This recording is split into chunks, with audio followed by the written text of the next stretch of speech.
심리학자 케이치프 노이드는 사람에게는 6가지의 감옥이 존재한다라고 말했습니다. 첫째는 자아도취의 감옥입니다. 나르시즘에 빠져서 내가 왕자인 것처럼, 공주인 것처럼 살아가고 있습니다. 둘째는 비판의 감옥입니다. 좋은 것이 보이지 않고 항상 못마땅한 것만 보게 됩니다. 세 번째는 절망의 감옥입니다. 어둡고 부정적인 생각에 갇혀서 늘 소망 없이 살아갑니다. 넷째는 과거 지향의 감옥입니다. 과거에 매여서 현재를 낭비하면서 현실에 만족하지 못하면서 살아갑니다. 다섯째는 선망의 감옥입니다. 남의 떡만 크게 보여서 항상 비교하고 남들을 부러워합니다. 마지막은 질투의 감옥입니다. 남들이 성공하고 잘 되는 것을 보면 괜히 배가 아프고 심통이 난다는 것이죠. 왜 이 심리학자는 감옥이란 표현을 썼을까요? 그것은 내 힘과 내 의지로 좀처럼 벗어나기가 어렵기 때문입니다. 여러분, 감옥 안에는 자유가 없습니다. 눈을 뜨고 일어나서 식사를 하고 운동을 하고 노동을 하고 화장실 가는 시간까지 다 통제가 됩니다. 내 마음대로 자유롭게 행동할 수 없고요. 다 허락을 받아야만 합니다. 제가 교도소에 가서 재소자들과 함께 예배를 드린 적이 있었는데요. 신앙이 있는 분도 오셨지만 신앙이 없는 분들도 많이 참석을 하셨습니다. 그 이유를 들어보니까 나는 신앙이 없지만 함께 모여서 찬송하고 기도하고 말씀을 들으면 그나마 자유를 느끼는 것 같아서 참석을 한다, 이런 이야기를 하시더라고요. 자, 생각해보면 모든 사람들은 자기라고 하는 감옥에 갇혀서 온갖 종류의 쇠사슬에 묶여 살아가는 존재인지도 모르겠습니다. 어떤 사람은 증오의 사슬에, 어떤 사람은 정욕의 사슬에, 또 자기 욕망과 이념의 사슬에 매여 살기도 합니다. 이렇게 겉으로 보면은 자유인인 것처럼 보이는데 사실은 매여서 사는 사람이 많다는 것이죠. 오늘 본문 말씀을 보면 베드로는 헤롯 아그리빠 왕에 의해서 양손이 쇠사슬에 묶인 채 감옥에 갇혀 있습니다. 4명의 군사 중 2명은 베드로가 갇힌 감방 밖에서 보초를 서고 있고, 나머지 2명은 감방 안에서 베드로의 좌우손을 자신들의 손과 함께 쇠사슬에 묶은 채로 감시하고 있었습니다. 이제 곧 날이 밝는 대로 베드로는 참수형을 당하고 죽어야 합니다. 어떻게 이런 일이 생기게 되었을까요? 안디옥에서는 바나바와 사울이 예배와 제자 훈련을 통해서 부흥을 경험하고 있었습니다.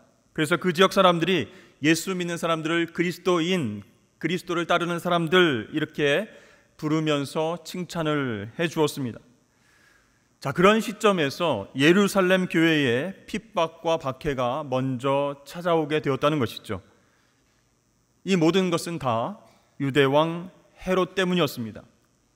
헤롯은 이방 혈통인 에돔 출신 이두메인입니다. 그가 로마의 힘을 빌려서 유대를 다스릴 분봉왕이 되었습니다. 왕이 되긴 됐는데 유대인들과 로마에게 모두 잘 보여야 자신의 권력을 유지할 수 있었습니다. 그래서 이 유대인들의 환심을 사기 위해서 예루살렘 성전 확장 공사를 대대적으로 실시했습니다. 얼마나 큰 규모였던지 주전 20년에 시작한 공사는 그가 죽고 난 후 주후 63년이 되어서야 완공이 되었습니다.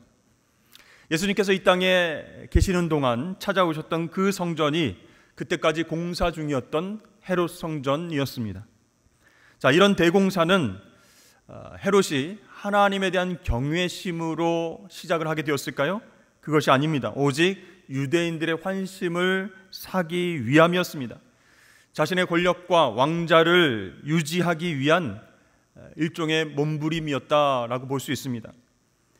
또한 헤롯은 유대인들이 싫어하는 예수쟁이들, 그리스도인들을 감옥에 잡아넣고 사형함으로써 유대인들을 만족시키려고 했습니다. 자, 본문의 사건이 일어난 때는 무교절 기간이다, 이렇게 나와 있죠. 무교절은 유월절이 시작되는 저녁부터 7일 동안 계속해서 진행되는 절기입니다. 이스라엘 조상들의 고난을 기억하면서 누룩 없는 빵을 먹는 절기다 해서 무교절이라고 불렀습니다. 그런데요, 매년 이때가 되면 예루살렘 성전에 유월절 제사를 드리기 위해서 흩어져 있던 유대인들이 다 모이게 됩니다. 얼마나 모였을까요? 최소한 100만 명 이상이 모였다라고 역사책에 기록되어 있습니다. 자, 인구가 몇만 명에 불과한 곳에 일시에 100만 명 이상의 인파가 몰려들면 어떻게 될까요? 그 자체가 비상사태가 되는 것이죠. 그래서 예루살렘 통치자들과 지도자들은요, 매해 무교절이 되면 긴장했습니다. 두려워했습니다. 밀란이 일어날까 봐 걱정을 많이 하게 됐다는 것이죠. 종교적 열기와 민족주의가 합쳐져서 어떤 상승 기류가 생기면요, 작은 사건에도 순식간에 정치적인 폭동이 일어날 수 있었기 때문이었습니다.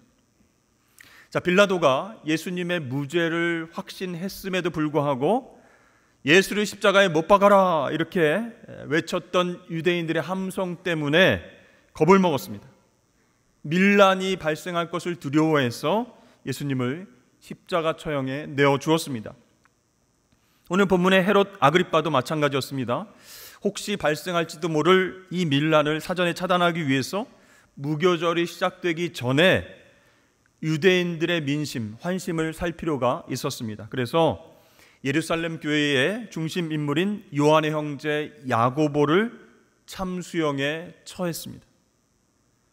유대인들이 십자가에 못 박아 죽인 예수가 다시 살아났다 이렇게 증언하면서 함께 모여 예배드리는 그리스도인들 눈의 가시처럼 여겼기 때문이었죠. 자, 이렇게 야고보 사도가 참수형에 처해지자 유대인들은 엄청 기뻐했습니다. 그러자 헤롯 왕은 사도들의 수장인 베드로마저 투옥시켰습니다. 내친 김에 예수 신흥 종교를 뿌리 뽑아야 되겠다 이렇게 마음을 먹었던 것입니다. 이 헤롯 아그리빠는요, 화려한 왕궁 속에서 살아가고 있었지만 자기라고 하는 쇠사슬에 묶여 살고 있었습니다. 욕망의 쇠사슬, 권력의 쇠사슬, 증오의 쇠사슬, 온갖 쇠사슬에 꽁꽁 묶여 있었습니다. 그러니까 그가 살고 있었던 왕궁은 그를 가두고 있는 사실 거대한 감옥이었던 셈이었습니다. 자신은 유대를 통치하는 왕으로 모든 권력과 자유를 누리는 것처럼 여기면서 말하고 행동했지만 절대로 자유인이 아니었던 것이죠. 그럼 베드로는 어떠했을까요? 극도의 불안과 두려움으로 뜬 눈으로 밤을 지새워야 할 그 순간에 베드로는 깊은 잠을 자고 있었습니다. 너무 피곤해서 그랬을까요? 아니면 분위기 파악을 전혀 하지 못해서 그랬을까요? 둘 다 아닙니다. 베드로는요, 마지막 밤, 마지막 순간까지 이튿날로 예정된 참수형을 기정사실로 받아들이고 있었습니다. 그럼에도 불구하고 베드로가 쇠사슬에 묶여서 마치 평소 집에서 잠을 자듯이 깊은 잠을 잘 수 있었던 이유는 무엇일까요? 오직 주님에 대한 믿음 때문이었습니다.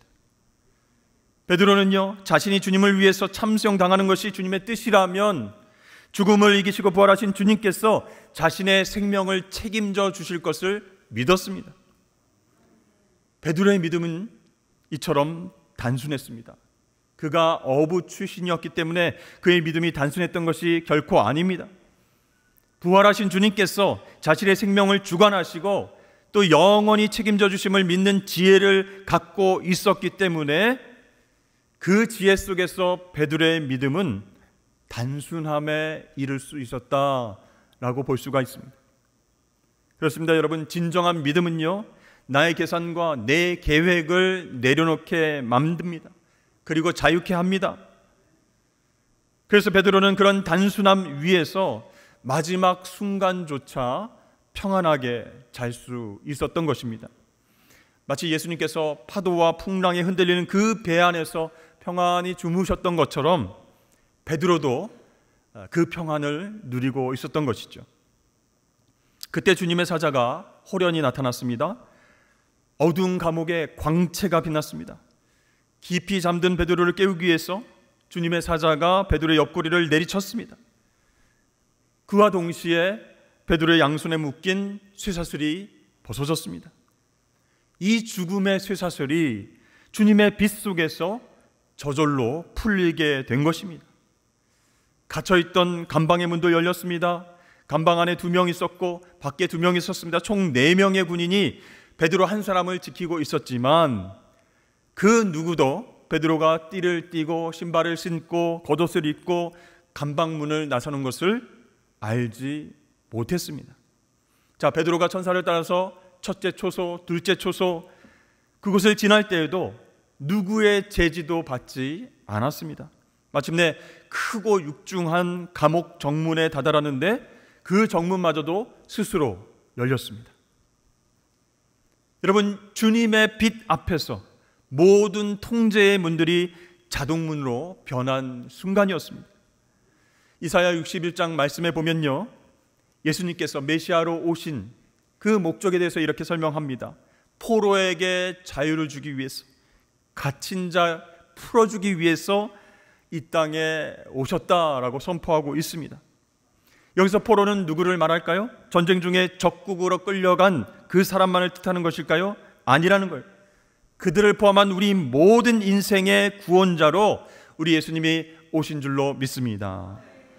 그래서 우리 예수님은요, 죄와 사망의 포로로 살아가는 우리, 자신의 감옥에서 각종 쇠사슬에 매여서 자유 없이 살아가는 그 인생을 불쌍히 여겨주셔서 우리를 구원하시기 위해서 이 땅에 오셨습니다.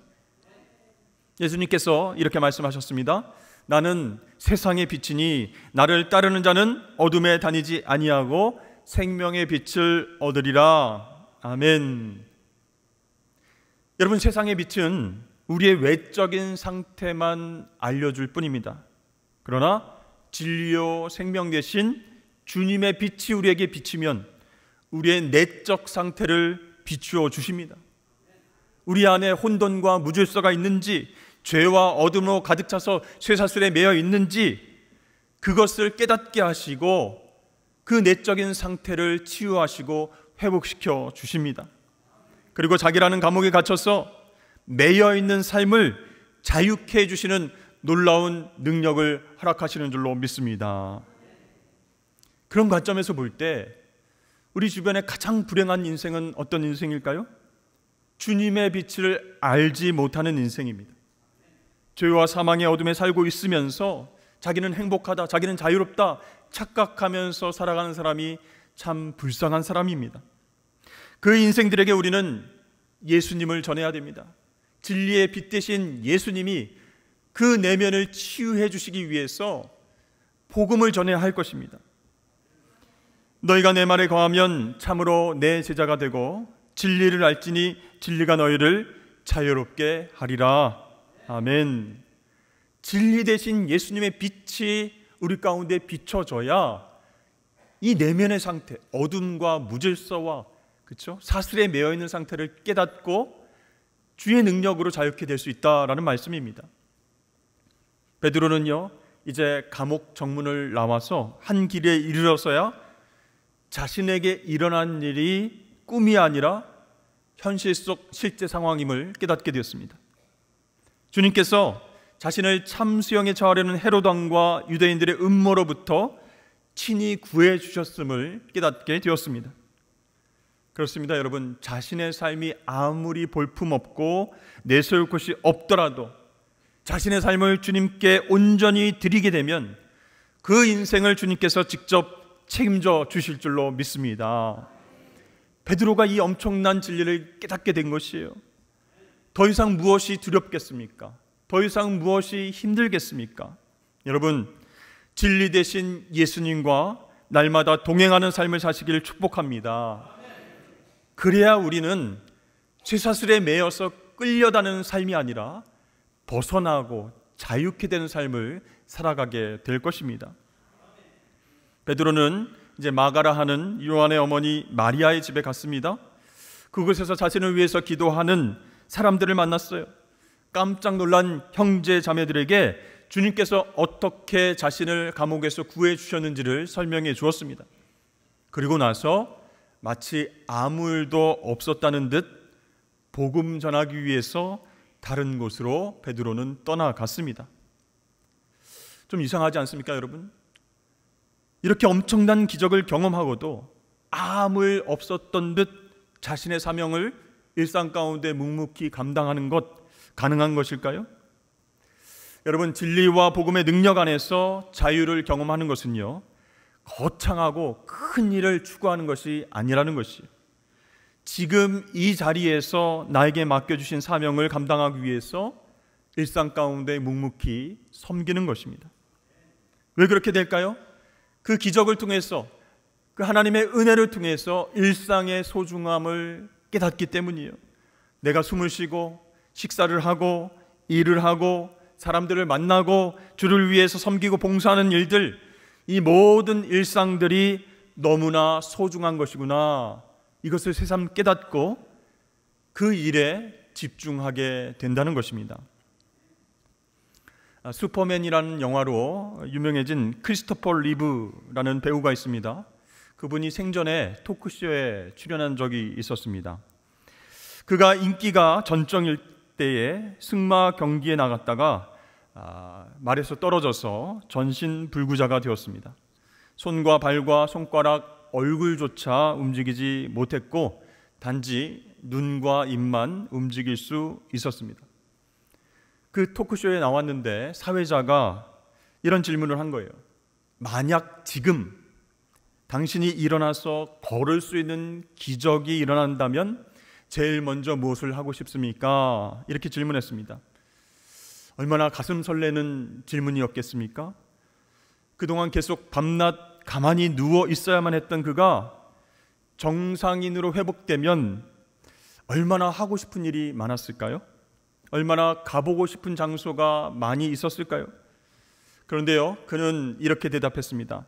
지금 내가 이 자리에서 일어나 걸을 수 있다면 제일 먼저 이 방의 문을 스스로 열어보겠습니다. 어떤 대답보다 감동적이었습니다. 거창한 대답이 아니었다는 것이요, 지금 이 자리에서 내가 할 수 있는 일이 무엇인지를 담담하게 이야기를 해줬다는 거예요. 그리고 나서 이렇게 말했습니다. 나에게 있어서 기적은 다시 일어서는 것이 아닙니다. 사랑하는 아내와 하루하루 함께 하는 것입니다. 사랑하는 사람과 함께하는 삶은 날마다 기쁨이고 기적이기 때문입니다. 그렇습니다, 여러분. 기적이 뭔가 큰 변화를 일으킬 것이라고 생각하지만 우리 삶 속의 기적은 일상 가운데 소소한 것으로 찾아온다는 것이에요. 여러분, 베드로에게 엄청난 기적이 일어났습니다. 어두운 감옥 안에서 빛이신 예수님이 찾아오셨어요. 쇠사슬이 풀리고 감옥 문이 차례대로 자동으로 열렸습니다. 본인도 이것이 환상이 아닌가 했지만 현실임을 깨닫고 깜짝 놀랐습니다. 그는 자신을 온전히 책임져 주시는 주님의 인도하심을 경험했습니다. 그리고 나서 베드로는 이제 거창하고 큰 것이 아니라 지금 이 자리에서 내가 해야 할 일을 조용히 실천하고 있었다라는 것이죠. 여러분, 주님을 내 인생의 주인으로 모시고 살아갈 때 주님은 우리가 상상하지 못하는 방법으로 우리의 삶을 책임져 주심을 믿으십니까? 그렇다면 여러분, 그 일상을 기쁨으로 감사함으로 살아내시면서 사명을 감당하시기를 축복합니다. 우리가 하나님의 자녀인데, 예수 복음으로 자유케 된 사람인데 아직도 어둠과 죄의 감옥에서 고통받으면서 살아가서야 되겠습니까? 여러분, 주님께서 주시는 자유와 기쁨을 누리면서 일상 속에서 사명을 감당하시길 축복합니다. 자, 헤롯 왕은 어떻게 되었을까요? 베드로가 감옥에서 탈출했다라는 보고를 듣고 화가 머리끝까지 났습니다. 아니, 쇠사슬에 묶여있던 베드로가 어떻게 탈출을 했느냐? 감쪽같이 사라졌습니다. 아무도 그것을 알지 못했어요. 탈옥의 흔적이 전혀 보이지 않았습니다. 화가 난 헤롯은 파수꾼들을 신문하여서 죽이고 유대를 떠나서 가이사랴로 내려갔다라고 나옵니다. 여러분, 이 가이사랴가 어떤 곳일까요? 지중해의 항구 도시인 가이사랴는 헤롯 아그리빠의 할아버지인 헤롯 대왕에 의해서 건설된 도시였습니다. 수심이 36m나 되는 그 바다를 돌로 다 메웠습니다. 그렇게 완공한 항구의 길이는 무려 61m에 달했습니다. 약 12년에 걸친 대역사 끝에 완공된 이 가이사랴 항구 도시는요, 수로가 있었고 또 극장이 있었고 원형 경기장까지 갖춘 대규모의 도시였습니다. 헤롯 대왕은 왜 이런 대규모의 항구 도시를 만들었을까요? 자신의 위대함을 과시하고 로마 황제의 환심을 사기 위해서 이런 대공사를 벌였던 것이죠. 그래서 그 도시의 이름을 로마 황제 카이사르를 붙여서 가이사랴 이렇게 지었습니다. 여러분, 로마 황제의 이름을 띤 도시들이 굉장히 많이 있는데요, 그 도시에는 반드시 로마 황제 신전이 있어야만 했습니다. 즉 가이사랴라고 하는 그 도시에도 신으로 추앙받는 황제가 다스리는 곳이기 때문에 그 황제를 신으로 우상 숭배하는 신전이 있었다는 거예요. 여러분, 황제는 어떤 인물입니까? 자신의 욕망을 위해서라면 수단과 방법을 가리지 않는 사람이에요. 그렇다면 가이사랴라고 하는 도시는 그런 황제의 논리와 세계관이 넘치는 도시입니다. 인간의 욕망이 목적이 되어서 스스로 하나님이 되고 싶은 그 사람들이 선망하고 그렇게 가고 싶어하는 장소였습니다. 오늘 본문에 헤롯 아그리빠가 갑자기 가이사랴 왕궁으로 내려간 이유는 이 로마 황제 글라우디오가 영국 원정에 나가서 승리하고 귀환한 것을 축하하는 축제에 참여하기 위해서였습니다. 그래서 헤롯이 날을 택해서 멋진 왕복을 입고 군중들 앞에 서서 연설하기 시작했습니다. 군중들은 열광적으로 환호와 찬사를 보냈습니다. 오늘 말씀해 보니까 당신의 소리는 사람의 소리가 아니고 신의 소리입니다. 하나님의 소리입니다. 이렇게 외쳤습니다. 이미 그는 하나님의 자리에 앉아 있었습니다. 그리고 욕망의 감옥에 갇힌 채 살아가고 있었다는 것이죠. 그런데 그 인생의 결과는 너무나 비참했습니다. 주의 사자가 그를 치매 곧 벌레에게 먹혀 죽게 되었다. 이렇게 오늘 성경에 나오고 있습니다. 이 벌레라는 말을 요즘 말로 번역을 하면 세균이라고 번역할 수가 있습니다. 그러니까 그는 급성 세균 감염으로 죽게 되었다라는 것이죠. 역사책에도 기록되어 있습니다. 여러분, 헤롯은 어떤 인생을 살았습니까? 진리나 정의와는 거리가 먼 그런 인생을 살았습니다. 오직 자신의 왕권과 권력과 자기 욕망이라고 하는 그 감옥에 갇혀서 그렇게 뛰어다녔습니다. 무소불위의 권력을 행사했습니다. 모든 것이 가능해 보였습니다. 부족함이 없어 보였습니다. 천년 만년 행복하게 그렇게 살아갈 줄 알았습니다. 그러나 그는 벌레에게 먹혀서 죽게 되었다라고 성경은 기록합니다. 주의 사자가 그를 쳤기 때문이다라고 그 이유에 대해서 기록하고 있습니다. 그리고 나서 어떤 말씀이 나옵니까? 하나님의 말씀은 흥왕하여 더하더라, 이렇게 마무리되고 있습니다. 여러분, 온 세상은 온통 하나님의 말씀으로 지어지고 하나님의 말씀으로 지탱되어져 갑니다. 그런데 가이사랴라고 하는 도시는요, 하나님 말씀이 통하지 않는 곳이에요. 하나님의 말씀에 영향력이 미치지 않는 욕망의 도시였습니다. 로마 황제가 스스로 하나님이 되어서 인간의 경배를 받는 우상의 도시였습니다. 그런 장소, 그런 가이사랴에서 헤롯이 벌레에 먹혀 죽은 것은 바로 하나님의 심판이었다라는 것을 성경은 강조하고 있는 것입니다. 여러분, 오늘날 우리가 살고 있는 이 땅이 가이사랴와 닮아 있습니다. 스스로 자기 인생의 하나님이 되어서 욕망을 쫓아 살아가는데 그것이 감옥인지 깨닫지 못하고 사는 사람들이 얼마나 많이 있습니까? 그리고 예수 그리스도를 나의 구주로 고백하고 하나님의 자녀가 된 그리스도인인 저와 여러분들도 주님의 말씀의 빛이 비추어질 때 어떤 감옥에 매여서 살고 있는 것을 깨달을 때가 있다는 것이에요. 여러분, 만약 그것을 발견하게 되신다면 나에게 주님의 빛이 필요하구나, 하나님의 말씀이 필요하구나라는 것을 꼭 깨달으실 수 있기를 바랍니다. 그래서 여러분, 여러분의 욕망이 아니라 하나님 말씀이 나를 지배할 수 있도록 믿음으로 여러분 자신을 주님께 맡기시기를 바랍니다. 그렇게 될 때에 우리는 감옥에서 벗어날 수 있습니다. 각종 욕망의 쇠사슬에서 벗어나서 자유케 되고 주님과 동행하게 될 줄로 믿습니다. 여러분, 하나님의 자녀들로서 그렇게 자유를 누리면서 사시는 저와 여러분 되시기를 축복합니다.